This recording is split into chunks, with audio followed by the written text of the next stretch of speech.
You're gonna. And welcome everyone. I just want to kind of set the tone. First of all, let me just say I have presented to a live audience and in person, but this will be my first webinar where I am actually presenting. So I am a little nervous. So I like to get that out the way to acknowledge it so I can go ahead and relax myself. I do want this to be more of an interactive because of the topic specifically beneath the burnout, building a resilient foundation for the road ahead. And basically, what that means is just helping professionals in the field of social services be able to do no harm. And so we know what that means in certain code of ethics that we are to do no harm, but in actuality, we do harm. And that harm is essentially to ourselves when we put ourselves on the back burner in the name of the work. So, with that being said, I want to talk about the hard stuff but with heart. So if you'll just drop in the chat, I don't know if anybody else has joined the webinar, but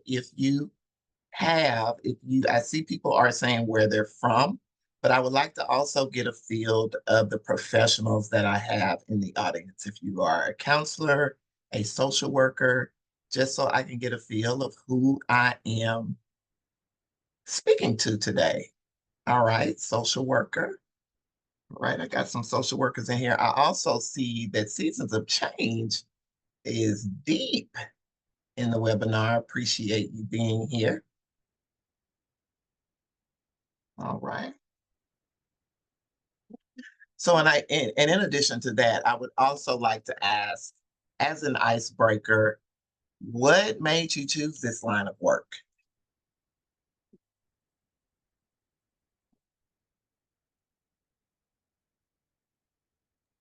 That poll question has been launched. All right, thank you. All right, outreach workers, grants manager.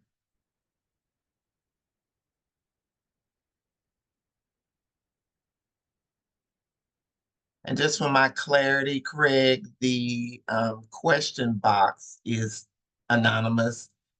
Those in the chat, everybody is able to see the chat. So if I was to call out names, I could. Yes, ma'am. Okay. Give it a couple All minutes right. for that one. I can launch another one. We've only got 2 answers so far. Okay. That's okay. Y'all don't be shy. There is a reason I am sure that you chose the path of a helping professional, whether it's case manager, social worker, outreach worker.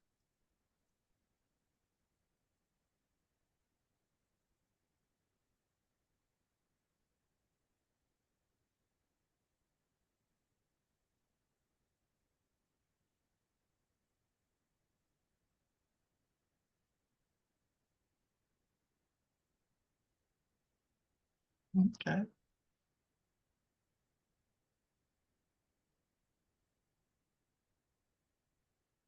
All right, looks like we kind of slowed down on that one. So let's see what we got. Okay. This one does a word map, so I'll read it out to you. Okay. I gotta get in here real quick.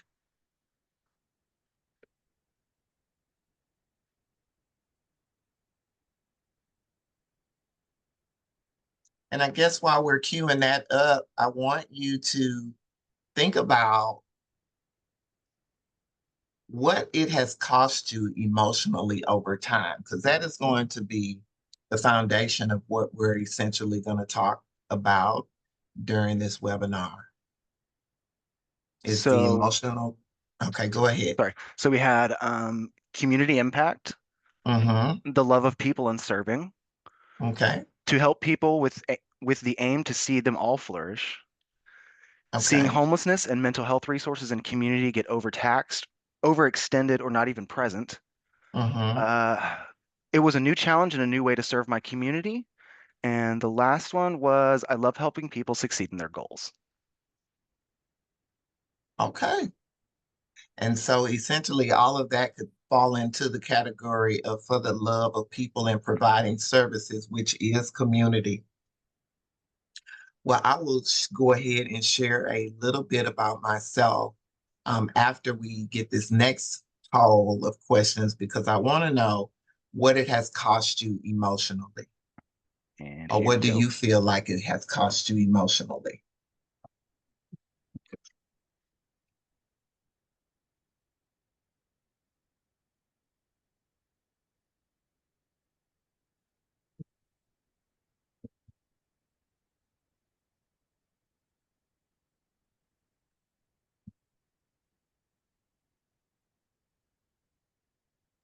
I didn't know this question in advance until right now, and I really appreciate the juxtaposition between these two, and just really sitting with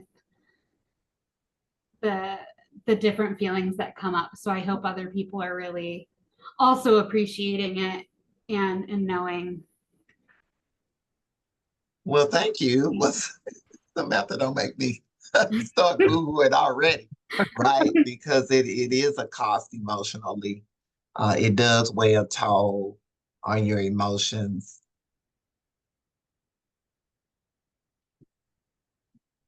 See, we'll let that one tick for about one more minute. And these answers are confidential, guys. Mhm.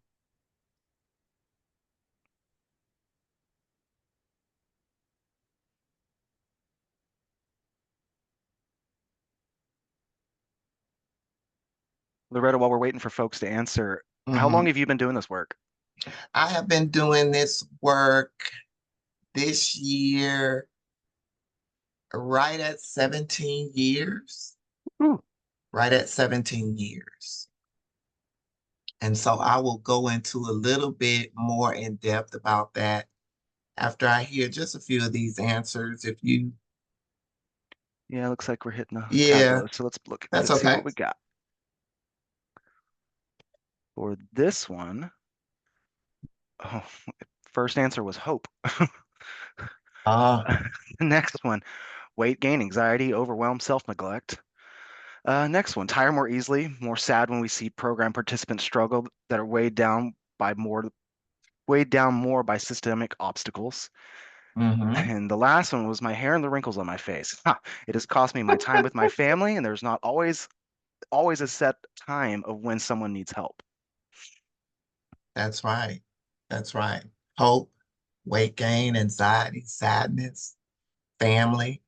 I know for myself, I still fall into the downward spiral of my family not getting the time that I oftentimes give those that I work with, whether it be my staff or um, clients that I interact with.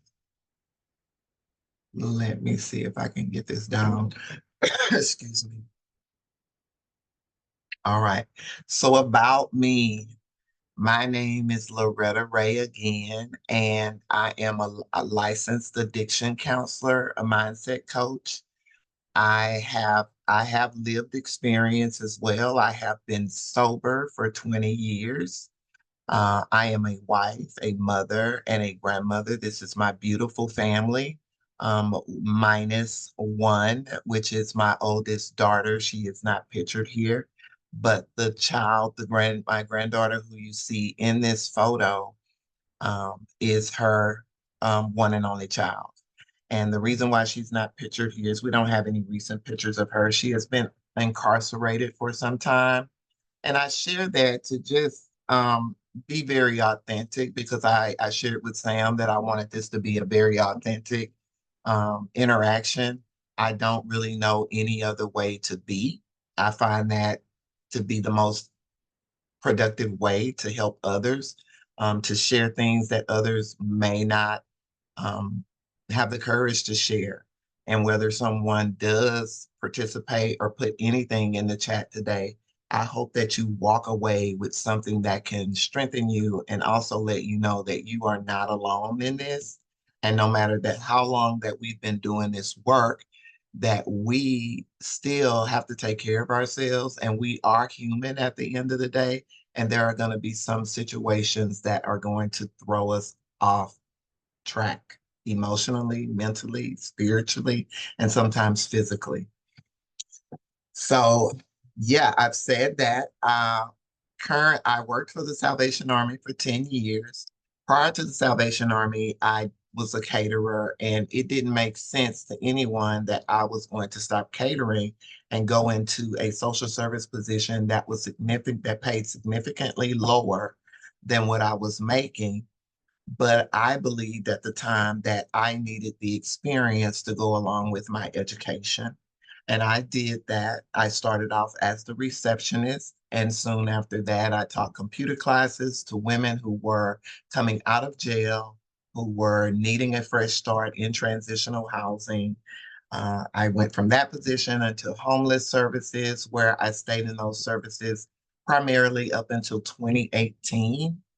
And then after that, I went into a supervisory position where I oversaw a permanent supportive housing program. I don't know if many of you remember this shift, where there was a shift where permanent supportive housing, um, transitional living facilities mostly had to allocate their dollars to permanent supportive housing, which we're in another shift now because we're no longer talking about housing, we're talking about diversion. And I believe that we're just going back to the work that we did before, which is someone would show up presenting with their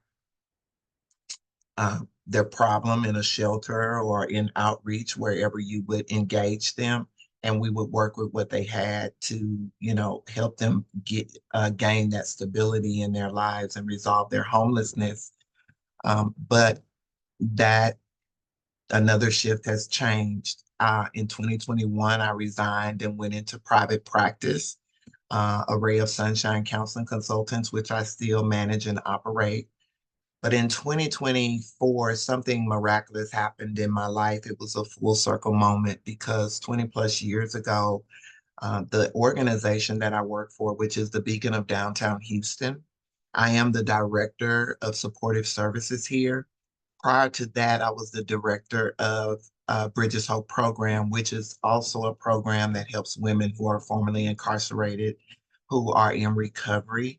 And we provide 12 months of transitional housing for them to help them rebuild their lives and be ready to transition into living independently on their own. So we offer them those services to be able to save money and address those symptoms, because drugs and alcohol is just a symptom of a much deeper problem.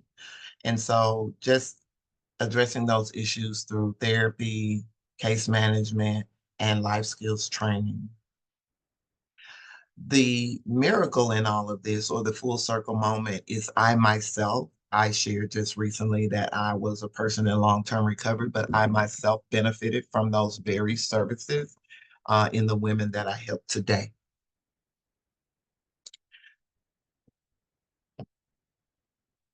All right, so we will go on. I've shared enough about me.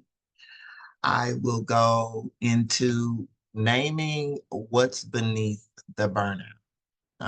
Burnout versus compassion fatigue and vicarious trauma.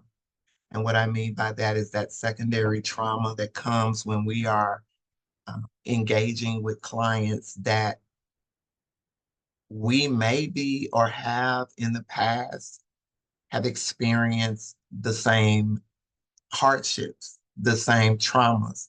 I don't believe anyone in the chat or answered the poll by saying that they may have had this lived experience or they experienced trauma themselves. I'm going to just jump out here because you didn't share it and say that that could be a possibility, that you could have dealt with some abuse, you could have come from a single parent home, you could have struggled financially, there could have been a number of things that could have happened that also drove you to this work to make a difference in your community and to make a difference in other people's lives. But with that comes a bit of compassion fatigue, and you yourself may be developing a savior complex, which sometimes allows us to put this cape on, and we can become more invested a lot of times in someone else's solution than they are. And then also coupled with not only servicing clients, but also working with our colleagues, having to attend meetings, um, case noting. That's a real big one for me. I don't like to do case notes and reports, and it's always like pulling teeth, and there's just not enough time in the day to get a lot of the work that we have to do done.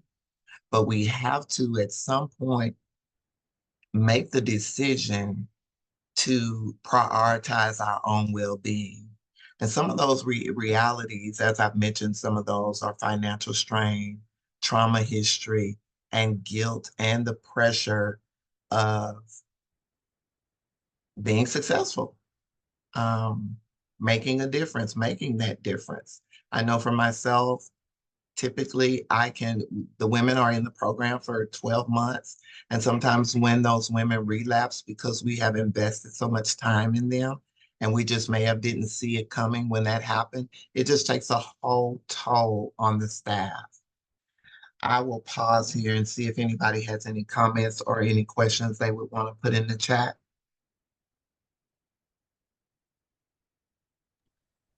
Not seen anything come in yet. Okay. All right. I also want to say that burnout is not weakness. Just because we have are experiencing burnout, it doesn't it doesn't mean that we are weak. It means that we are human, and it is our nervous system that is signaling to us that something is off, that we need to pay attention to ourselves. It's the exposure and overuse of our emotional selves.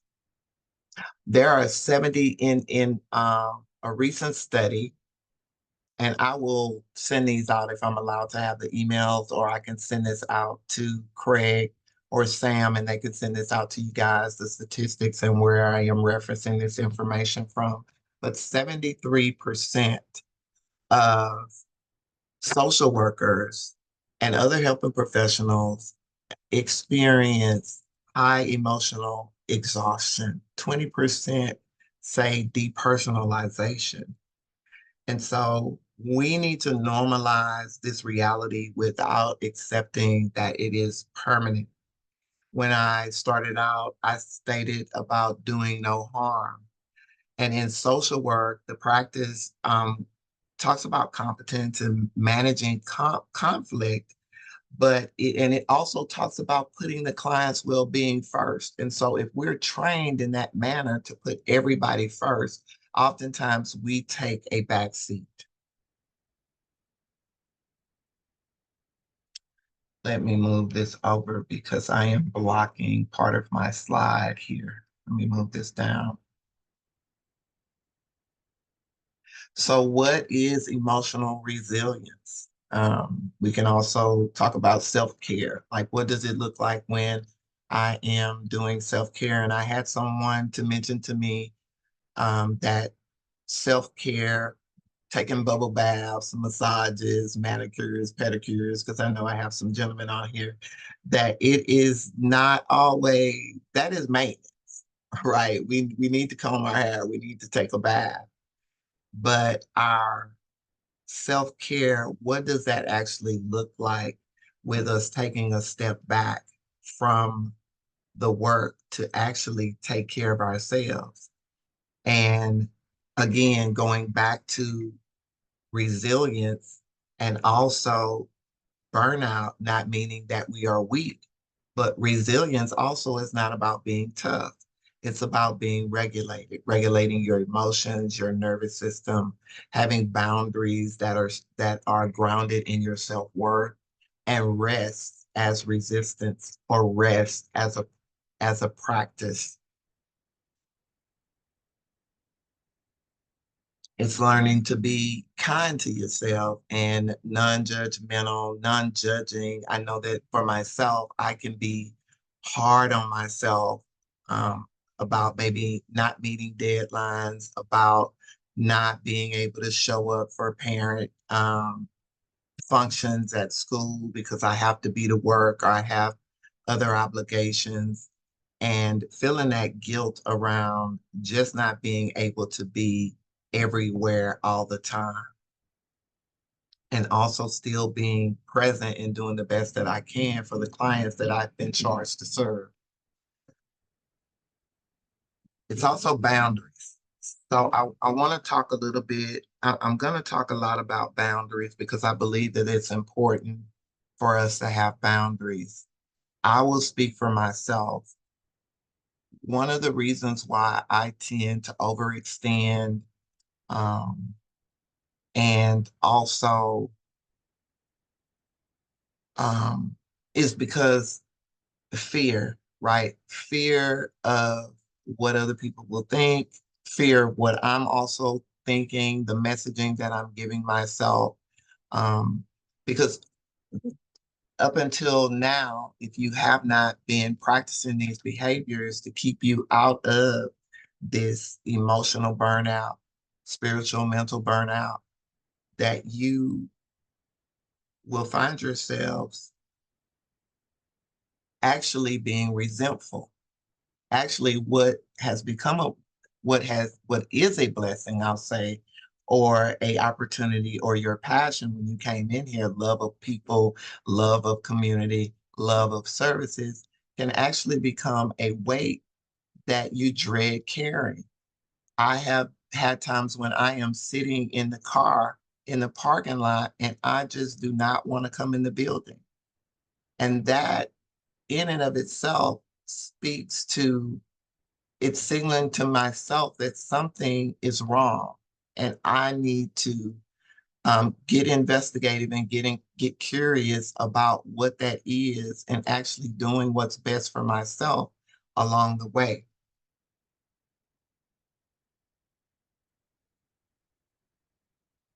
So let's talk about the real toolkit. And these are just some toolkits. You may have some toolkits, some tools that you're already utilizing. And if you are, you can drop those in the chat so others can see those. But breath work in crisis. I mean, how many times during the day are we stopping, taking a moment, whether it's 2 minutes, 4 minutes, 5 minutes, and actually incorporating some breath work. And we'll do a little bit of that later, not too much. Incorporating that breath work, especially in crisis. When we're in crisis, I'll share that there's this training wheel that we did some team building around that, and some of you may be familiar with it, but it has a danger zone, it has a stretch zone, and it has a comfort zone. And in that comfort zone are things that we're comfortable with. And even though some of the things that don't serve our best selves emotionally, spiritually, or mentally, we still do it because it's familiar. It's what we've always done. When we're being stretched are oftentimes when we're practicing a new behavior. And if we have taught our colleagues, clients, family members how to treat us by what we allow, by always being a strong person, by always showing up, by always putting our needs and the other it as putting our needs aside while putting everyone else's needs before us, we can find ourselves in crisis. It doesn't necessarily have to be someone else's crisis. And so breath work, actually grounding yourself, finding that awareness within yourself and being present in the moment and knowing that I don't have to solve every problem right now. And I can step away if I'm in crisis, because most times if I'm in that danger zone of that wheel, I am anxious. I am afraid. I'm fearful. And so I am not in the best mental space to make decisions that best serve me. Emotional exit plans. When we're talking about emotional exit plans, that means that I may need to exit for some reason. I have stopped being in a position where I need to give immediate answers, especially in high emotional situations, or knowing when I need to step back or bring in another colleague. We call it here, just switching out, or Batman and Robin, where if we are in a high emotional situation where we become emotional or a client has become emotional, we can actually switch out and I can ask for that help. I don't have to continue on and press myself in situations where I know that I am feeling that rise of emotion take over me and possibly my judgment. Also, supervision and therapy. I'm big on therapy, and therapy is not just uh, something for us to attend or adopt in our daily practice, weekly practice, monthly practice, however you decide to engage in therapy. It is when you're managing a lot of roles. A lot of times we know what it is that we should do. We have our own answers internally as to what we know works for us, but sometimes it helps just being able to voice those things out, bounce those ideas um, to a person that is biased and non-judging. And then supervision. I don't know if many of us may not be fortunate enough to have um, supervisors that may be as supportive in the workplace. I know that we all have may experience that. Some of us may have supervisors or supervision that is very supportive, and that matters. Being able to have someone in the workplace that you can staff situations with and ask for help.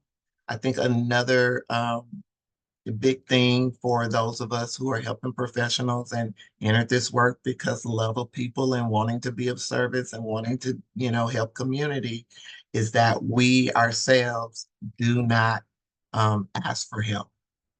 And then micro restoration practices, which, just that peer support again, um, taking a moment, that breath work, exercise, yoga, taking a walk, stepping away from your desk to just eat lunch, uh, per, which oftentimes I don't do, but you have to be intentional about these things.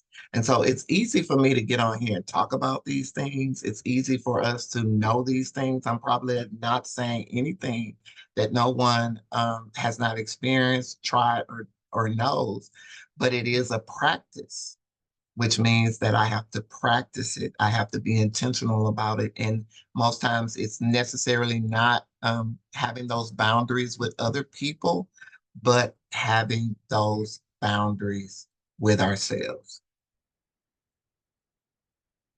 I mentioned in a previous slide about the secondary trauma.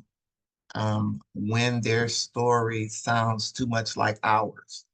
There was a woman in here with a small child a couple of weeks ago, and one of the case managers was out there helping her, and they talked about the baby. For some reason, I stepped out of my office to go and look at the baby, and instantly I was triggered back to a place when I had my baby and didn't know where we were going to get her formula from or where we were going to stay.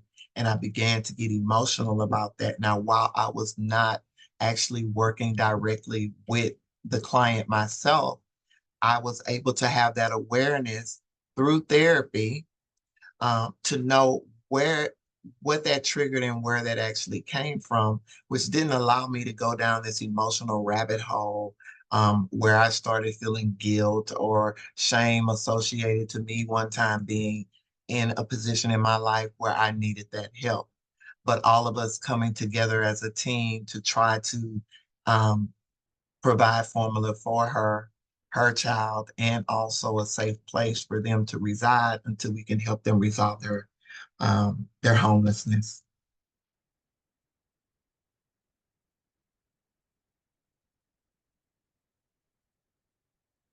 So some of the ways that we get to this burnout state is a lack of support, the overwork, the emotional labor.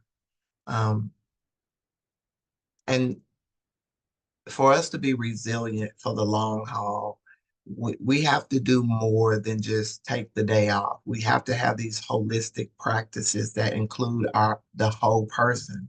And I'll continue to talk about mental health because I do as well suffer with situational depression and anxiety most times. And so I need to be aware of those things that trigger anxiousness in me and also make sure I'm eating, make sure I'm drinking water, make sure I'm exercising, and all of the things that to take care of myself so I can show up as my best self in these spaces because really and truly they have this saying in recovery that I can't give away anything that I don't have. And so, if my goal is to help those and to be of maximum service to the people that I have this love for and I want to provide these services for and in community, I too need to model the behaviors that we ourselves are teaching others to model or helping them to gain these life skills so they can become self-sufficient, resolve their homelessness, and help, and ultimately get them in a better place.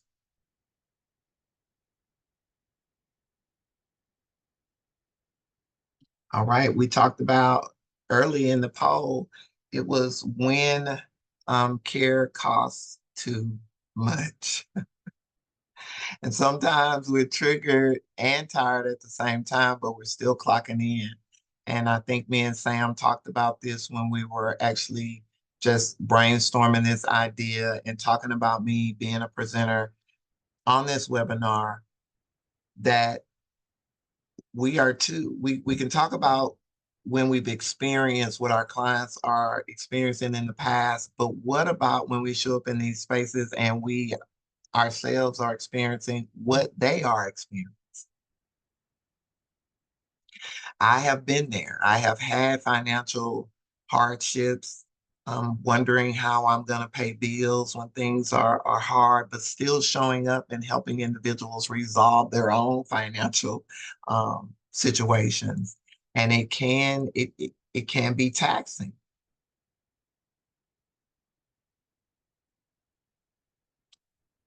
Validate your emotional over-identification as a human and continue to offer those boundaries as a solution, right? This over identification, this emotional over identification as a human is critical because I don't know where we got the cape from when we put the cape on and we become this superhero in the lives of others, but we lack being that person for ourselves.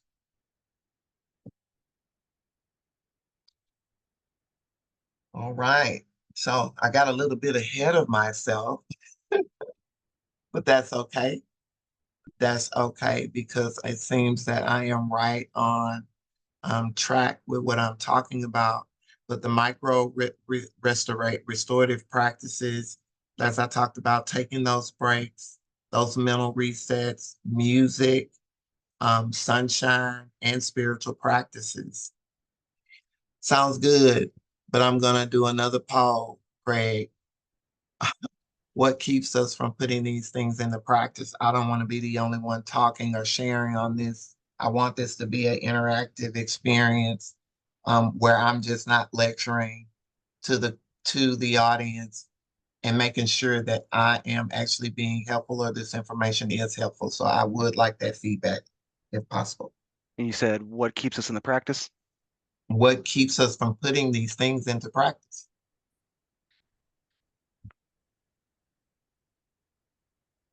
When we know we're burnt out, we're overworked, we're overwhelmed, we're anxious, we're gaining weight, we're losing hope.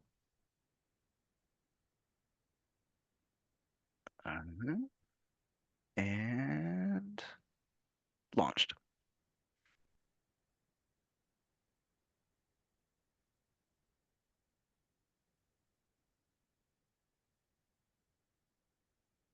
I have 24 people on here, 26, 26. I guess including us, that would be 22. Thank you guys for participating. I appreciate it. It's actually helping me.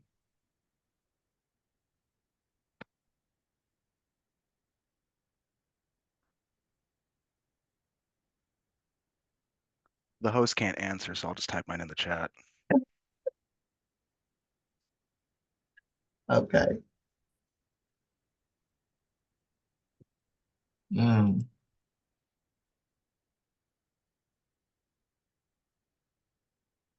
I see don't want to appear weak or not capable. And sometimes it's too hard to care for myself. That is heartbreaking to me.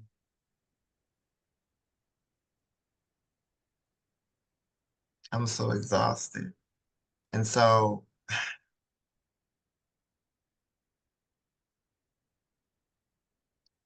we have to fix that. I wouldn't want the story to be that I have helped everyone but myself. To take up healing time. Yeah, that's a big one for me. I have to keep, sometimes I just deactivate any social medias because I realize that also if I'm stressing and if I am experiencing burnout, but I am looking at other folks' highlight reels where they're living their best life, they're traveling, and I'm thinking to myself, well, I'm out here doing the most good. What am I not doing to where I cannot experience these things myself? And so we have to normalize putting ourselves first. How many people Okay. have heard that self-preservation is the first law of nature? Mm-hmm. All right. Somebody mentioned gray hairs. Listen, I'm going gray up here. And I'm just like, you know what? I'm over it. I try to continue to put the dye on it. And I'm like, okay, it is what it is. All But right, I Miss don't have to Loretta. let this continue to be my story. Okay. What you got? I Your got eight answers are people. in. So we got it's just the field. The next one, more time. Number More 3, the time. desire to see others grow and become accustomed to putting myself last. Mm, Not allowing time for self-care or feeling guilty about devoting time and energy towards myself when there are so many people that need it more than I do. And trying to stay focused on workload, not taking the time for ourselves when there's much to do. And I don't think the last one wasn't finished. So those are what we got. go back to the one before the last one you stated. Not allowing time for self-care or feeling guilty about devoting time Mm-hmm, and energy towards myself when there are so many people that need it more than I do. mm-hmm. So the recurring theme in that and what I see is the self-messaging, the story that I am telling myself about what I don't have time to do, or the guilt to put myself first. And if I am not accustomed or it's not a practice to put myself first, then I need to practice. That's just like if you're learning to ride a bike, play a new instrument. The only way that I am going to get better at things is to actually do it. And once you start doing it, the universe will provide opportunities for you to continue to do it. And I'm not saying this is easier said than done. I'm not saying that it is going to be this easy task to jump from caring about other people because there's also not only the guilt you may have, but depending on who these people are in your lives, whether they're clients, whether there's people at work. Again, I said in the very beginning that we teach people how to treat us by what we allow. So if every time I have I have a wheel on my door that says do not disturb. But if I have the do not disturb there, and somebody still knocks and I still open it, then what I'm doing is reinforcing that whether the do not disturb sign is there or not, I'm going to open the door. And what practice I put into play with myself is whatever they're knocking about and what's on the other side of the door, I've set a boundary that says that do not disturb, because obviously I have something to do. Another practice I have, because we are in this organization where people want you to share calendars and see what you have going on your calendar, is focus time, focus work time, time that I'm actually going to devote to these practices where I'm not to the things that I need to do, to the things that must be done. And being realistic about what needs to be done now, and then what I can actually do, or scheduling things out. But my therapist mentioned something to me that was very profound. She was like, pencil yourself in on your calendar. She said, you need to pencil yourself in on your calendar. You need to sit with yourself. She even told me, just sit and look at the wall. And it seems strange for me to do that. Or there's this 5, 4, 3, 2, 1 method, and I think I have this in my notes and not up on the screen, but where and somebody may can help me out with this because I may screw it up. Sam, if you've heard this before, where you pay attention to, you look around and you see something, you notice something, you can see, you can touch, you can hear, you can smell. Can't remembering what the other one was, but it has to do with our 5 senses. Yeah, it's 5 you can see, 4 Yeah, you can hear, 3 you there can you go. touch, Yeah, 2 that you can smell, and I can't, a taste. is it I taste or think touch? I can't a remember. touch, maybe so. A Yeah, it's like touch, maybe. tactile. Yeah, maybe touch. But once you get through doing that, once you actually focus on, especially if something's going on, I've done it when I'm actually watching TV, and I've actually paid attention to sounds that I may necessarily wouldn't have heard in a scene, that I hear when I reset my mind to focus just on that. The last one was taste. Okay. Okay. There you go. Thank you. Thank you. Thank you. I'm glad that's in the chat. All righty.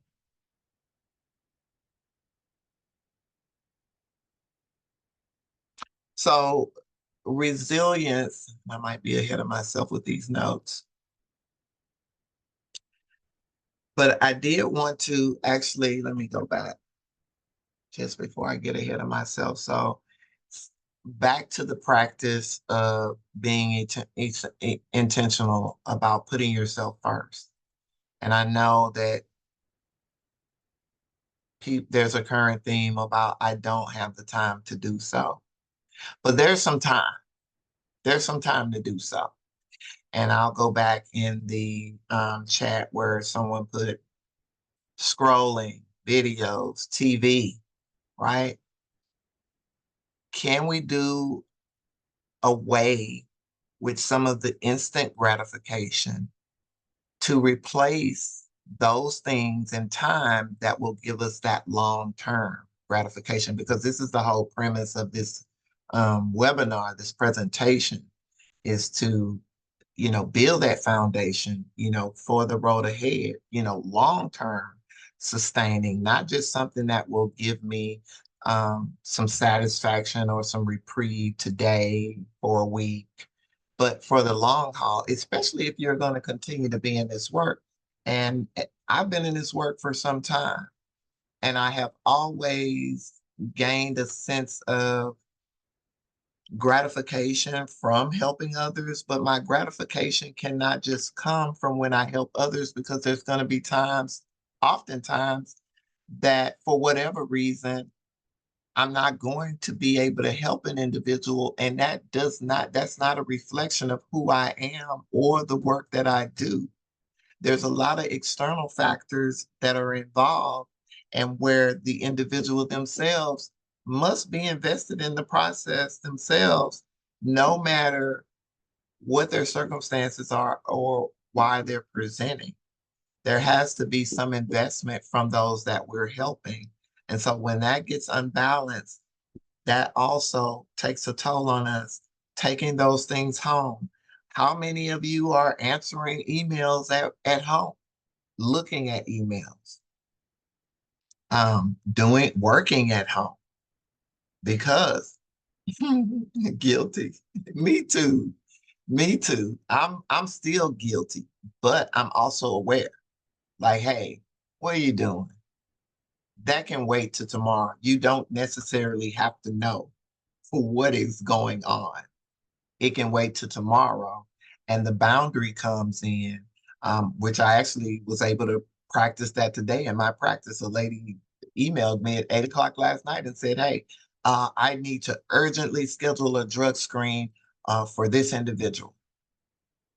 And in the midst of me getting ready to respond to her, I thought, it's 8 o'clock at night. This can wait. You don't need to schedule the drug screen right now. This can wait. And that was my response to her when she called me this morning about it. I said, well, you emailed me outside of business, normal business hours, and I actually was not able to look at your email until this morning to fully see what it was you were telling me. And so she was then like, oh, okay, I'm sorry, and gave me some explanation. But that right there is putting myself first. That is me setting a boundary. If I start responding to emails after my work hours, when a manager calls me or my supervisor calls me or a colleague calls me, and I'm not a person that's on call or anything like that, again, I am reinforcing that behavior and um, showing someone or teaching them how to treat me because I am violating my own boundaries, the personal boundaries. And what does boundaries do? You know, you can think about it like the fence in your yard. You know, it borders where your yard ends and where someone else begins. It keeps people out of your backyard. It may keep some things in. And so I look at it that way, that some things are for me, some things benefit me, and it's okay for me to say no. And no is hard for people to actually say. It is a complete sentence. I know we've heard this. We even tell our clients this. And so it becomes the question of how am I asking my clients to do things that I am not even willing to do with myself? And actually sitting with and getting curious about what that is. And I can't tell you what that is. I can tell you that for myself, where I have noticed that these things come from. And it comes from my background of experiencing homelessness as a teenager, being in survival mode, where I had to take care of myself, fend for myself, watch out for myself. And later in life, still showing up in spaces utilizing tools that served me well back then, but didn't necessarily serve me now. And reminding myself that I am safe. I'm not in that place anymore. I'm not an imposter. I do know what I'm doing in this work. I would not be in the position that I am in today if I didn't. And so, what is true versus being a judge and a criticizer of myself? The same compassion that I offer to others, the same grace that I offer to community and the love of people and wanting to be a service provider and to provide services, I too am worthy of those things as well. And I should practice showing myself that empathy, that care, and that grace because you're worth it. And so I think it's a deep belief in low self-worth and rooting your self-worth in performance and in showing up for others.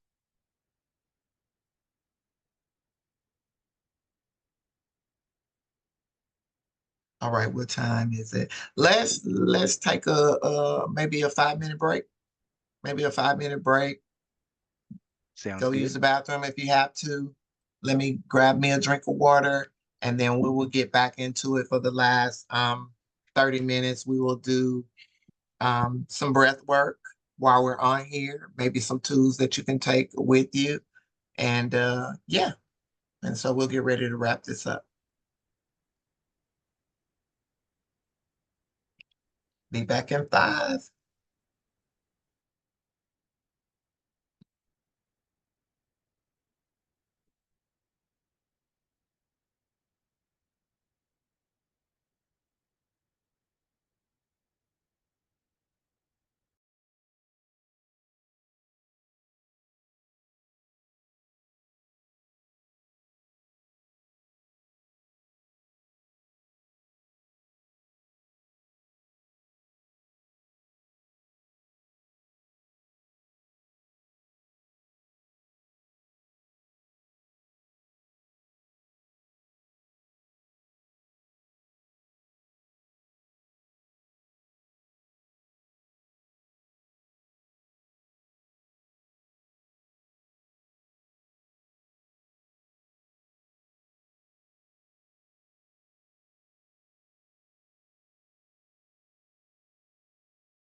All right, I don't know if we can keep my time.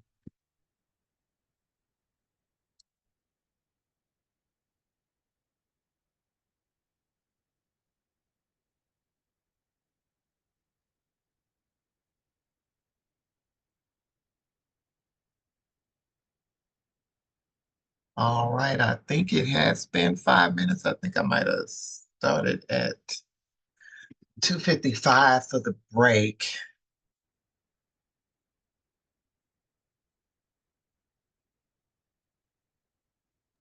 Yeah, you I started will, at 2:55. yeah, okay. I will go ahead and just get back on track. Is everyone back? And yes, I am approaching this as a check-in. I think I did mention um, when I submitted my title for this webinar that I wanted this to be more of a authentic, interactive webinar. Like I said, I have participated on webinars before, but I have not been the person who's presented. And this is just my style in any type of setting that I'm in, whether I am in person, because I believe that this is a topic that we just don't need a lot of research, rhetoric thrown at us, but real, authentic, relatable communication that will resonate with folks. And hopefully, you guys will come away from this webinar with one thing that resonated with you, and also some things that you will put into practice that can help you sustain yourself in the long term in this work. And remember that passion and the reason why you came to the work. If you're like one of the responses that was received early on, that I've lost hope. And so that's big. That's big. If I'm losing hope in systems, people, myself, um, the questioning the reasons why I came into this work. And one of the things that I often say is that, I am not going to allow what has been a blessing in my life to become a curse. No. And again, that's not to say that there won't be times where I get overwhelmed or I get caught in this people pleasing spiral of overextending and overdoing and overworking and being there for everyone but myself. But the awareness, because I tell people that healing is a journey. It's not this destination that I arrive at. It's me constantly putting into practice the things that best serve me, my mental, my emotional, my physical, my spiritual well-being. And so that is holistic. That is dealing with my whole self. All right. So now for the fun part, you guys get to participate in a little breath work. Here's my disclaimer. I am not a breath work expert or anything, but these are some things that work for me. A practice that you can bring into any moment. I believe that I mentioned this early on. Pausing. One of the things that I notice about myself is I carry stress right here in my neck and my shoulders. And I have a colleague that sometimes we will hug and we will take a deep breath, because what I notice is that on the exhale, when I release the shoulders, I realize that I'm walking around like this. I don't know if this is anybody else, but if you notice, you'll notice that you're not actually, kind of relaxed. You're maybe walking around on edge all the time with your shoulders up here, and just taking that moment to relax yourself. And if you're sitting in a chair, just for a moment, put your feet flat on the floor, maybe a hand over your heart, and just pause, close your eyes, and inhale for 4. So it's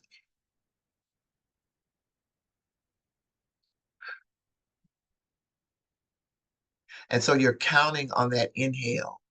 1, 2, 3, 4. Hold for 4 and exhale for 6. And we can repeat it.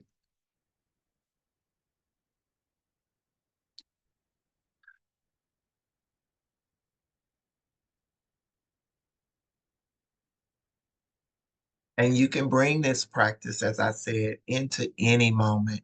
You can continue if you want to, if this is helping you, but it doesn't take that long for me to pause away from what I'm doing, right? Or to force myself. How many times are you forcing yourself to get a task done, but your mental just will not allow you to focus, or you just cannot um, get it done? And so instead of pushing myself or beating myself up, let me take a pause. Let me take a break. Let me take a 5-minute walk. Let me take a 10-minute walk.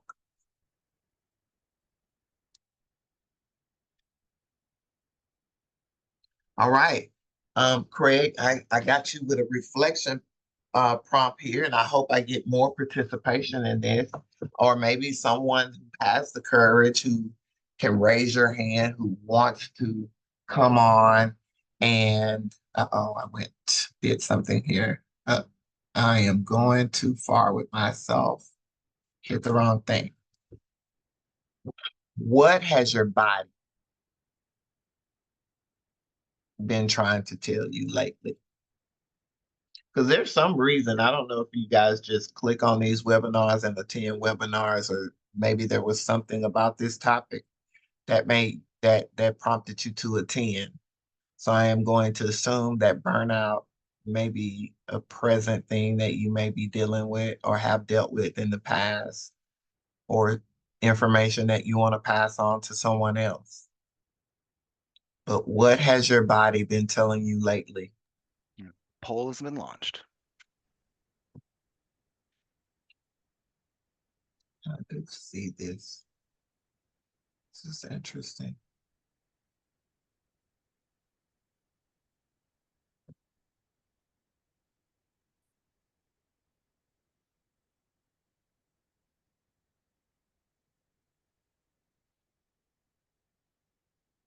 We don't have the courage. We don't have anybody that wants to come on and actively share.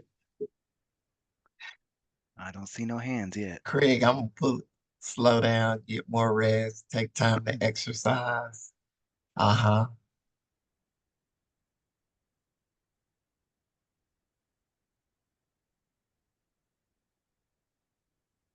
And I don't even have to ask, what have you been ignoring? Because you're telling me maybe I meant to say something different there. Why have you been ignoring it? Um, and so again, we're coming to this same place of knowing what my body is telling me. Do I have to get to the place of um, going to the hospital? Um, Stress has been known to release chemicals in the body that cause not only disease, but disease. And so, yeah, do I want to make myself sick by not resting, not slowing down? Because if I make myself sick, I'm not able to show up for community. If I'm sick, if I have to take off work, what if I need someone to care for me? And then I'm looking at the chat, but Craig, did you want to share the answers, the two Yeah, answers that did? got a couple on this side. Time to rest. And the next one is slow down. Something is wrong. Mm, slow down, something is wrong. But I keep on going. I'm not worried about something being wrong, because my mind is telling me I gotta go, I gotta go. It won't let me rest. I'm guilty. I have done it too. If I'm laying down, I'm supposed to be resting. My mind is playing on a loop everything I need to do. It's almost like an act of Congress to go ahead and just say, hey, rest. You need to rest. There's a reason why. And I don't want to overdo, overextend, or get burned out to the point where I cannot show up for those myself, but the people that I show to, especially the granddaughter who cannot take care of herself at the end of the day, that is depending on me to be my best self. Because if I have given it all at work and I'm not saving any for me, what is my family getting? My family and myself is getting the least part of me. And if I am in my family, they're people and they are community, right? I am community. I am a person in community. So I guess one suggestion I would make is start considering yourself as people and community and having that same love that you extend to other people as a love that you can also extend to yourself. Now, I don't know why none of y'all don't want to come on and talk, but that's okay. I'm gonna pick on the people that's on here. The people Craig, David is on here, and Sam, the people I can see, and the people. There's Tracy in here that has been sharing in the chat. Who else? Kelly. So I'm just gonna get to calling some folks out, but I I'll want to go ahead. know, You already called me out there, Loretta. I'll say something. huh? I've called you out. I Yeah, just you want to said know David and what's Greg. one thing. What's one thing, because now we're moving into a bit of, because I'm getting ready to wrap up here Absolutely. shortly, but I do want to open up for questions if so, and also for people to be able to share or in the chat if you feel comfortable. But I am gonna pick on David and I'm gonna pick on Sam. So what's one thing you need to reclaim your peace? What's one thing you need to reclaim your peace in this season? I need to get back to mindfulness and meditation and some Mhm, of my and my breathing. Just taking a mhm, minute to just pay attention to what's going on around me, mhm. as opposed to just go go go. Yeah. And then who was that in here said that they don't stop to eat? That was me. Yeah, I because am notorious. Like staff have to call me out and make sure I eat. But and it goes eating back is to that cute. just pushing things through, not stopping, not slowing down. Like, oh, I need to get this Mm-hmm. report done right now. Now I'll just wait till lunch late at 4:30 and get out of here early. And then I go Yeah. home and I'm irritated. Mm-hmm. And the way time is moving, if you miss lunch, it's already 5 o'clock Hmm. and probably have a headache like myself. All right, Sam. I love slow mornings. So I usually get up at like 5 or 5:30 and I'll read and journal and try to start my day before I feel like the world has started. And I haven't been doing that the past couple of weeks because I've been staying up later. Mm-hmm. And so they're at competition with each other. But I know the slow mornings are super important. Well, I guess I still wake up early, but I feel like it's been that I immediately start working. Um, but I know I like recognize it makes my day just so much better. Mm-hmm. I'd like to start doing that again. I got myself a new journal. I'm like, come on, you can do it. I've actually been backing up off the caffeine. Like I've switched to just herbal tea in the morning instead of just getting Mm. buzzed off 6 cups of coffee. I know. That's gonna You be just, that can be a culprit too, mhm. right? Uh, I I am a Celsius drinker. I am trying to get away from Celsius um, because I was speaking with my therapist and she was like, well, how many Celsius are you drinking a day? And I was like, 2. And she looked it up. She's like, they have 200 milligrams of caffeine. No wonder you're not resting. Y'all all amped up on caffeine. And somebody who said this, baby steps, ain't no shame in coffee, but reclaiming peace. Okay, and wait a minute. I saw one in the chat. Oh, Craig, you said just one breath you're taking, Billy. Just one Yeah, that one intentional breath before I clock in. Like, that's all got to be a right, big I'm breath. clocking it. I'm clocking it in. Yes, I will say baby steps. Um, Rest is important. Rest is important. There's a TEDx talk. I wanted to put it in my webinar, but I was thinking, that's too much for a video to put in the webinar. Maybe in the future, if I am able to do these again.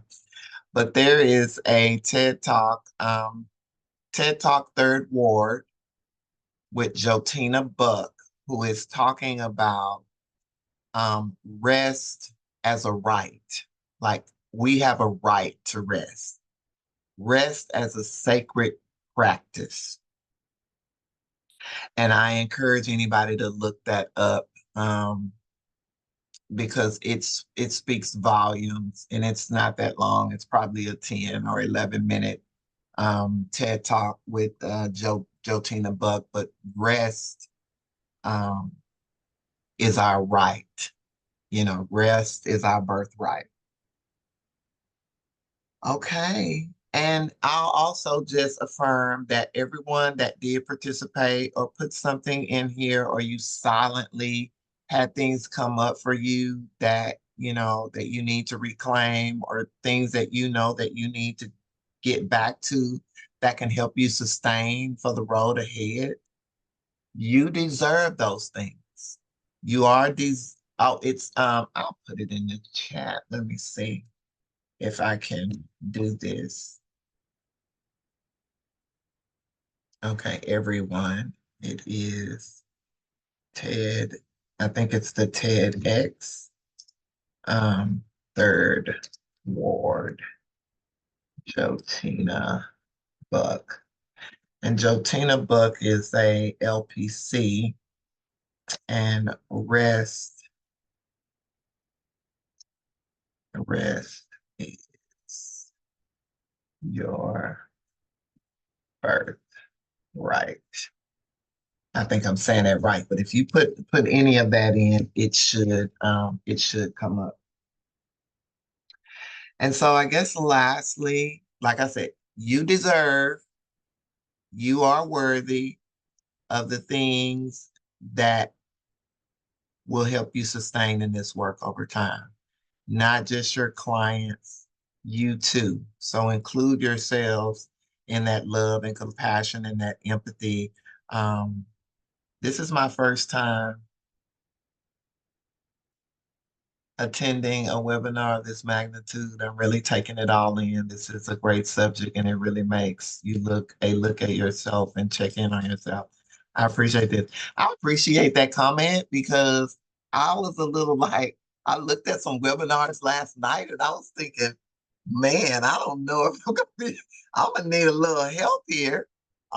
Just to see, first of all, I can't see any of you guys, and that's one thing. It's almost like I'm sitting here talking to myself and just trying to make sure that I'm resonating and making a little sense. So I am glad that you guys, hung in there with me.